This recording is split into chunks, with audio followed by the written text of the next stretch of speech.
Hello friends, നമ്മൾ discuss ചെയ്തുകൊണ്ടിരുന്ന 10th പ്രിലിമിനറിക്ക് ചോദിച്ച ജോഗ്രഫി ചോദ്യങ്ങളുടെ പാർട്ട് 2 വീഡിയോ ആണിത്. ചോദ്യങ്ങളിലേക്ക് പോകാം.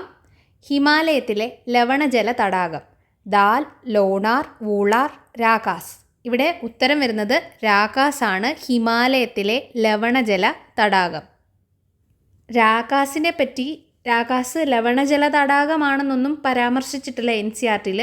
ആകെ പരാമർശിച്ചിട്ടുള്ളത് നമ്മളുടെ +1 NCERT-യിലാണ്. അതിൽ പറഞ്ഞിരിക്കുന്നത് ഇത്ര മാത്രമാണ്: രാകാസ് തടാകത്തിൽ നിന്ന് ഉത്ഭവിക്കുന്നതാണ് സത്ലജ് നദി എന്ന് മാത്രമേ പറഞ്ഞിട്ടുള്ളൂ. ഇതിൻ്റെ സ്വഭാവമൊന്നും NCERT-കളിലൊന്നും പരാമർശിച്ചിട്ടില്ല. അപ്പം നമ്മൾ പറഞ്ഞു രാകാസ് അല്ലെങ്കിൽ രാക്ഷസ്ഥൽ. ഹിമാലയ പർവ്വതനിരകളിൽ കൈലാസ പർവ്വതത്തിന് തെക്കായും പ്രശസ്തമായ മാനസ സരോവർ തടാകത്തിന് പടിഞ്ഞാറായും സ്ഥിതി ചെയ്യുന്ന ഒരു ലവണജല തടാകമാണ് രാകാസ് തടാകം എന്ന് പറയുന്നത്. പ്രധാന വസ്തുതകൾ നോക്കിക്കഴിഞ്ഞാൽ ചൈനീസ് അധീനതയിലുള്ള ടിബറ്റ് സ്വയംഭരണ പ്രദേശത്താണ് ഇത് സ്ഥിതി ചെയ്യുന്നത്. നോക്കുകയാണെന്നുണ്ടെങ്കിൽ ഇത് ഇന്ത്യക്കകത്തല്ല, ചൈനീസ് അധീനതയിലുള്ള പ്രദേശത്താണ്. പക്ഷേ ചോദ്യത്തിൽ ചോദിച്ചിരിക്കുന്നത് ഹിമാലയൻ റീജിയനിലുള്ളതെന്ന് മാത്രമാണ് ചോദിച്ചിരിക്കുന്നത്, ഇന്ത്യയിലുള്ളതെന്ന് ചോദിച്ചിട്ടില്ല. അതുകൊണ്ട് തന്നെയാണ് ഇത് ശരി ഉത്തരമാവുന്നതും.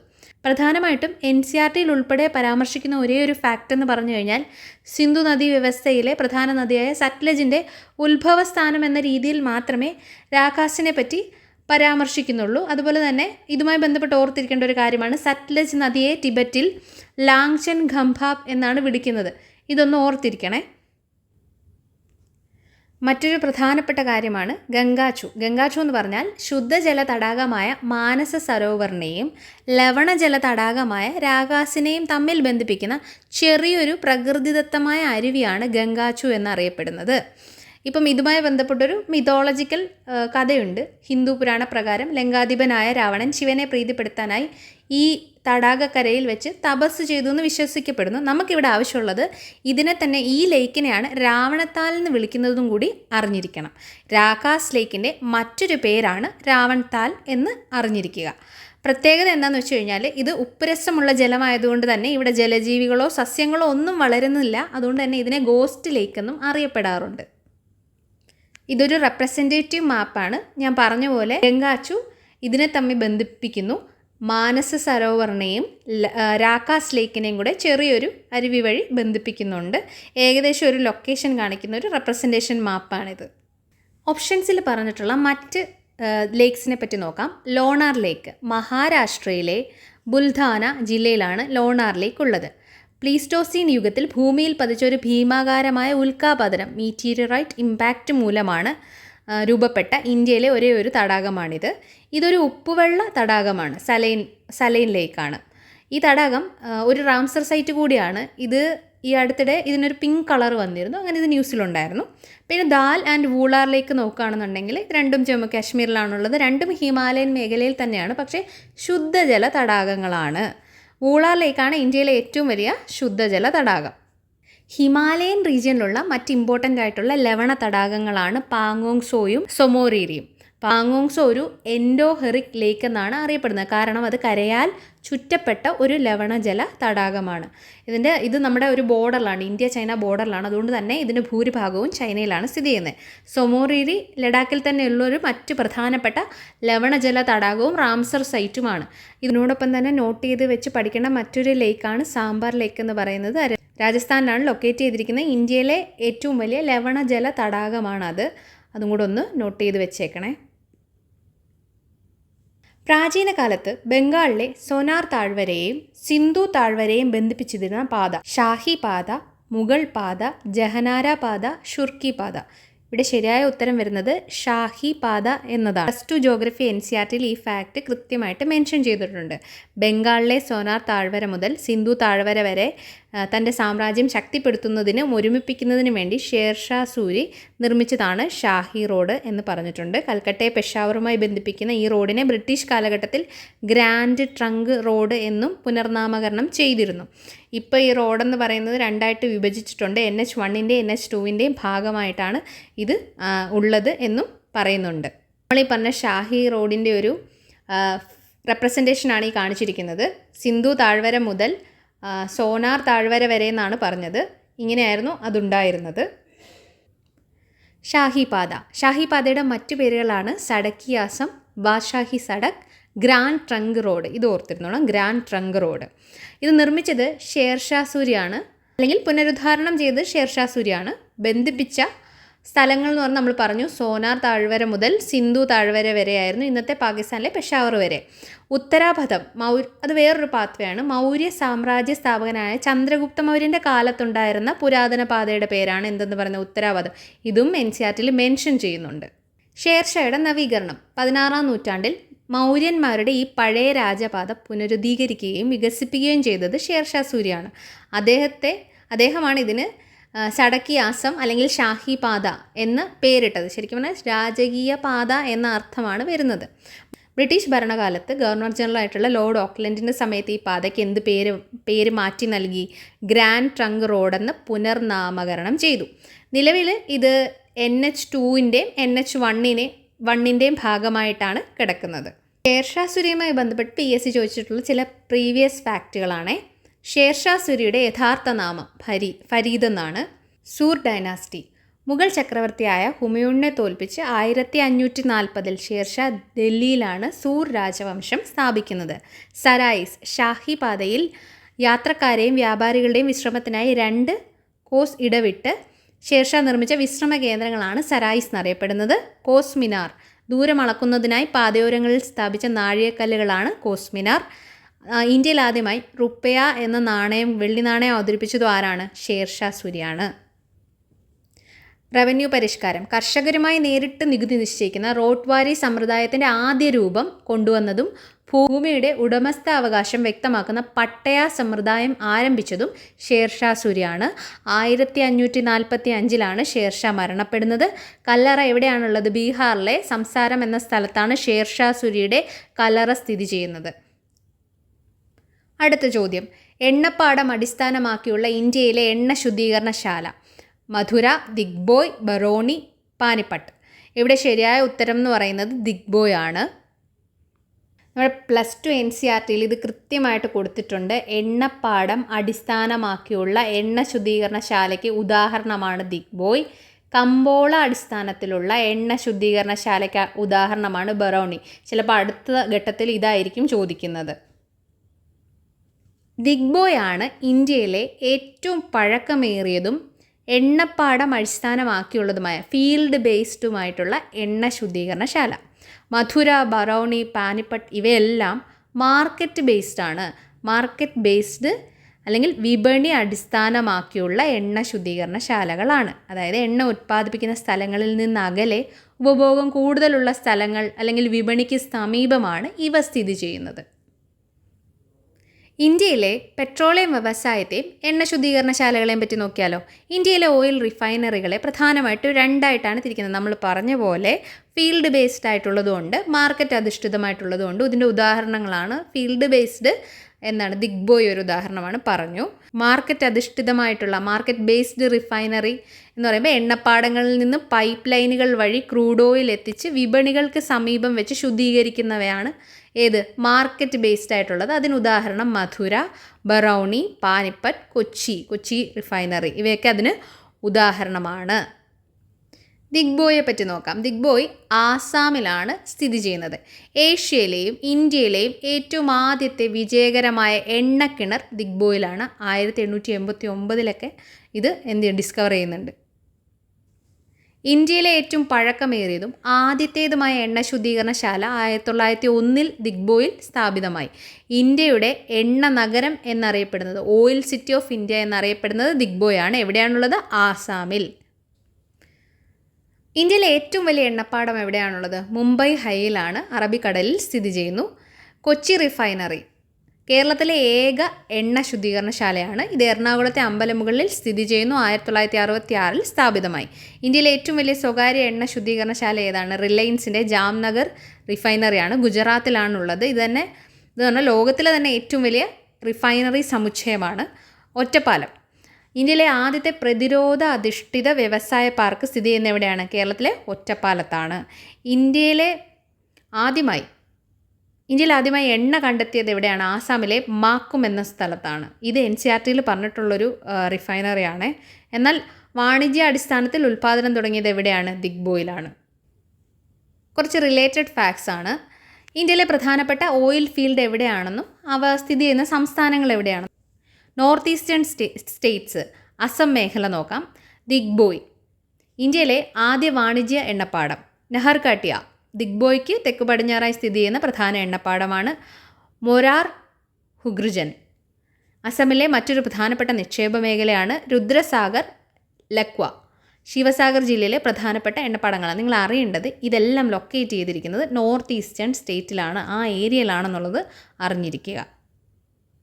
ഗുജറാത്ത് അല്ലെങ്കിൽ നമ്മുടെ വെസ്റ്റേൺ സൈഡിൽ സ്ഥിതി ചെയ്യുന്ന പ്രധാനപ്പെട്ട എണ്ണപ്പാടങ്ങൾ ഏതൊക്കെയാണെന്ന് നോക്കാം. അങ്കലേശ്വർ, ഗുജറാത്തിലെ ഏറ്റവും വലിയ എണ്ണപ്പാടമാണ് അങ്കലേശ്വർ. ഭറൂച്ച് ജില്ലയിലാണ്. നന്മയുടെ നീരുറവ, ഫൗണ്ടേഷൻ ഓഫ് പ്രോസ്പിരിറ്റി എന്നറിയപ്പെടുന്നു. ഖലോൽ, അഹമ്മദാബാദിന് സമീപമാണ്. കാംബെ അല്ലെങ്കിൽ കമ്പത്ത് ബേസിൻ എന്ന് പറയുന്നത് ഗുജറാത്തിലെ ആദ്യം എണ്ണ കണ്ടെത്തിയ പ്രദേശമാണ്.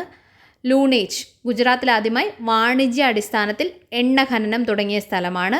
മെഹ്സാന, സാനന്ദ്, കോസംബ ഇവയൊക്കെ മറ്റു പ്രധാന എണ്ണപ്പാടങ്ങളാണ് ഈ ഏരിയയിലുള്ള വെസ്റ്റേൺ സൈഡിലുള്ളത്.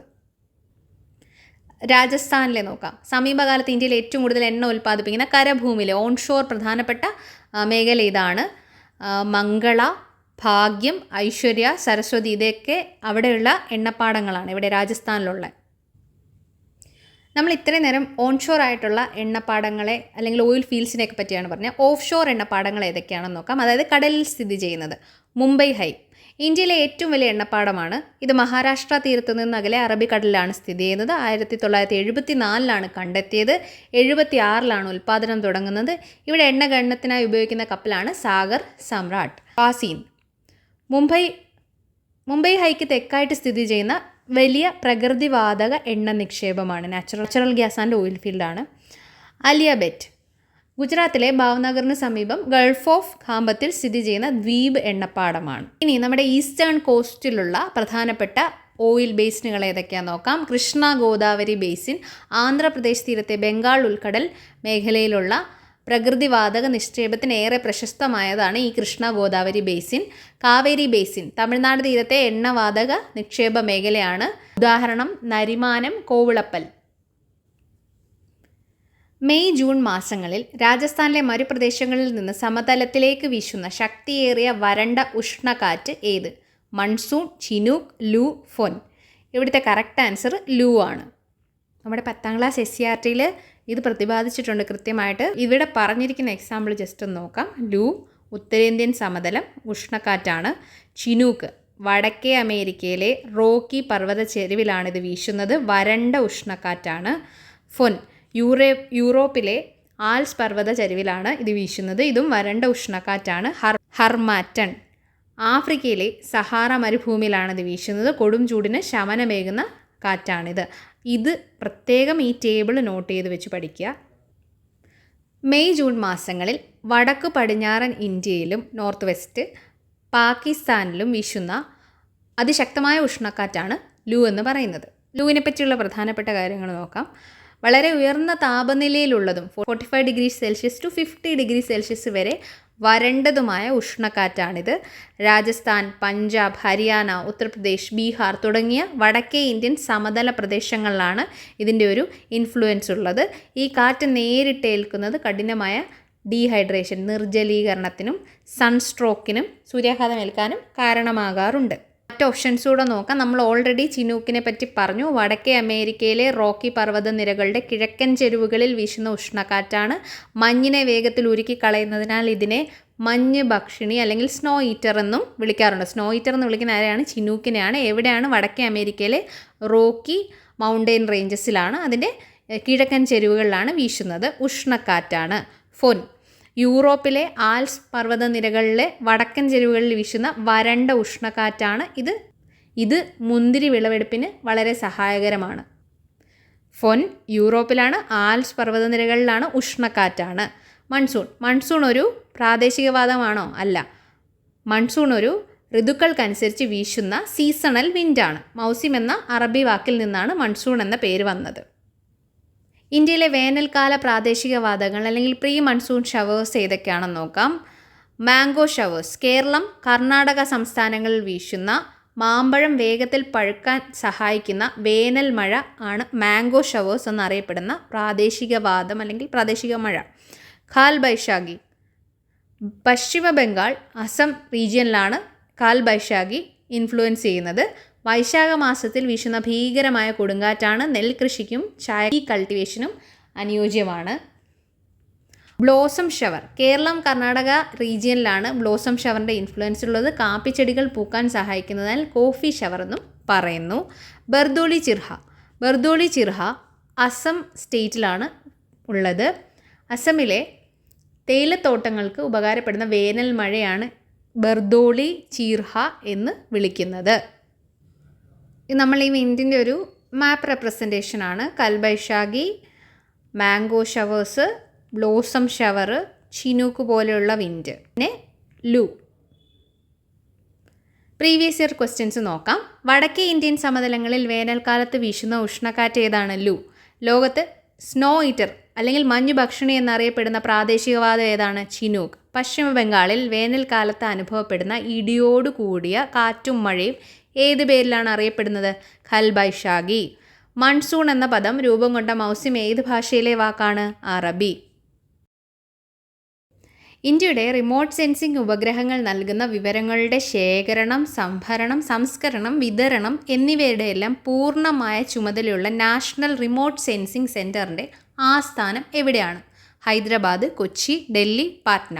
ഇവിടെ ശരി ഉത്തരം ഹൈദരാബാദാണ്. ഹൈദരാബാദിലാണ് റിമോട്ട് സെൻസിംഗ് സെൻറ്ററിൻ്റെ ആസ്ഥാനം ഉള്ളത്. 10ാം ക്ലാസ്സിലെ പഴയ SCERTയിൽ ഇത് കൃത്യമായി കൊടുത്തിട്ടുണ്ട്. അതായത് ഇന്ത്യൻ സെയിം സെൻറ്റൻസ് ആണ് കൊടുത്തിരിക്കുന്നത്. ഇന്ത്യയുടെ റിമോട്ട് സെൻസിംഗ് ഉപഗ്രഹങ്ങൾ നൽകുന്ന വിവരങ്ങളുടെ ശേഖരണം, സംഭരണം, സംസ്കരണം, വിതരണം എന്നിവയുടെ എല്ലാം പൂർണ്ണമായ ചുമതല ഉള്ള national remote sensing centre NRSC എവിടെയാണ്? ഹൈദരാബാദ് ആസ്ഥാനമായിട്ടാണ് പ്രവർത്തിക്കുന്നതെന്ന് കൃത്യമായി കൊടുത്തിട്ടുണ്ട്. ഓൾറെഡി നമ്മൾ ആൻസർ പറഞ്ഞു. നാഷണൽ റിമോട്ട് സെൻസിംഗ് സെൻറ്ററിനെ പറ്റി നോക്കാം. ആസ്ഥാനം ഹൈദരാബാദാണ്, തെലങ്കാന. ഡയറക്ടർ ഡോക്ടർ പ്രകാശ് ചൗഹാനാണ്. ചുമതലകൾ ഉപഗ്രഹങ്ങളിൽ നിന്നുള്ള വിവരങ്ങളുടെ ശേഖരണം, സംഭരണം, ചിത്രങ്ങളുടെ സംസ്കരണം, ദുരന്ത നിവാരണത്തിനായുള്ള വിവര കൈമാറ്റം എന്നിവ. ഡേറ്റ റിസപ്ഷൻ സെൻറ്റർ ഹൈദരാബാദിനടുത്തുള്ള ഷാദ്നഗറിലാണ് ഉപഗ്രഹ ചിത്രങ്ങൾ നേരിട്ട് സ്വീകരിക്കുന്ന പ്രധാന കേന്ദ്രം സ്ഥിതി ചെയ്യുന്നത്. ആദ്യകാലത്ത് ബഹിരാകാശ വകുപ്പിന് കീഴിൽ national remote sensing agency NRSA എന്ന പേരിൽ പ്രവർത്തിച്ചിരുന്ന ഈ സ്വയംഭരണ സ്ഥാപനം 2008 സെപ്റ്റംബർ 1 ISROയുടെ പൂർണ്ണമായ ഒരു കേന്ദ്രമായി മാറുന്നത്. ആദ്യം ഡിപ്പാർട്ട്മെൻറ്റ് ഓഫ് സ്പേസിന് കീഴിലായിരുന്നു, പിന്നീട് ISROയുടെ ഒരു പൂർണ്ണമായ കേന്ദ്രമായിട്ട് മാറി. ISROയുടെ പ്രധാന ഉപകേന്ദ്രങ്ങളും ആസ്ഥാനങ്ങളും മാത്രം നോക്കാം. പ്രത്യേകതകൾ നമ്മൾ പറയുന്നില്ല, എവിടെയാണെന്ന് മാത്രമേ പറയുന്നുള്ളൂ. വിക്രം സാരാഭായ് സ്പേസ് സെൻറ്റർ എവിടെയാണ്? Thumba, Thiruvananthapuram. UR Rao satellite centre URSC ബാംഗ്ലൂരിലാണുള്ളത്. സതീഷ് ധവാൻ സ്പേസ് സെൻറ്റർ എവിടെയാണ്? ശ്രീഹരിക്കോട്ടയിലാണ് സ്ഥിതി ചെയ്യുന്നത്. ലിക്വിഡ് പ്രൊപ്പൽഷൻ സിസ്റ്റം സെൻറ്റർ എവിടെയാണ്? വലിയമല, തിരുവനന്തപുരം. പിന്നെ ബംഗളൂരുവിലും ഉണ്ട്. Indian institute of remote sensing Dehradun, Uttarakhand. Space application centre Ahmedabad, Gujarat. ഇതിൻ്റെ പർപ്പസുകൾ നോട്ട് ഷെയർ ചെയ്യുമ്പോൾ നിങ്ങൾ ആവശ്യമെങ്കിൽ വായിച്ചു നോക്കിയാൽ മതി. ഇന്ത്യൻ റിമോട്ട് സെൻസിങ്ങിൻ്റെ പിതാവെന്നറിയപ്പെടുന്നത് PR പിഷാരടിയാണ്. കേരളീയനായ പ്രശസ്ത ശാസ്ത്രജ്ഞനാണ് ഇദ്ദേഹം. ആദ്യ റിമോട്ട് സെൻസിംഗ് ഉപഗ്രഹമായിരുന്നു IRS-1A. 1988 മാർച്ച് 17 ബൈക്കനൂരിൽ നിന്ന് വിക്ഷേപിച്ചു. ഇന്ത്യയുടെ സ്വന്തം നാവിഗേഷൻ സംവിധാനമാണ് NavIC, navigation with Indian constellation എന്ന് അറിയപ്പെടുന്നത്. ഈ ഭാഗത്ത് നിന്ന് ചോദിച്ചിട്ടുള്ള PYQs ആണ്. ഇന്ത്യൻ റിമോട്ട് സെൻസിങ്ങിൻ്റെ പിതാവ് PR Pisharody. Vikram Sarabhai space centre VSSC സ്ഥിതി ചെയ്യുന്നത് തുമ്പ, തിരുവനന്തപുരം. ഇന്ത്യയുടെ ഉപഗ്രഹ വിക്ഷേപണ കേന്ദ്രമായ ശ്രീഹരിക്കോട്ട ഏത് സംസ്ഥാനത്താണ്? ആന്ധ്രാപ്രദേശ്. ഇന്ത്യൻ ബഹിരാകാശ ഗവേഷണ സംഘടനയുടെ ISROയുടെ ആസ്ഥാനം എവിടെയാണ്? അന്തരീക്ഷ് ഭവൻ, ബംഗളൂരു. ഇനി സ്റ്റേജ് 2 കുറച്ച് ക്വസ്റ്റ്യൻസ് ബാക്കിയുണ്ട്. അത് നെക്സ്റ്റ് വീഡിയോയിൽ എക്സ്പ്ലെയിൻ ചെയ്യുന്നതായിരിക്കും. നോട്ട്സ് ടെലിഗ്രാം ചാനലിൽ ഷെയർ ചെയ്യുന്നതായിരിക്കും.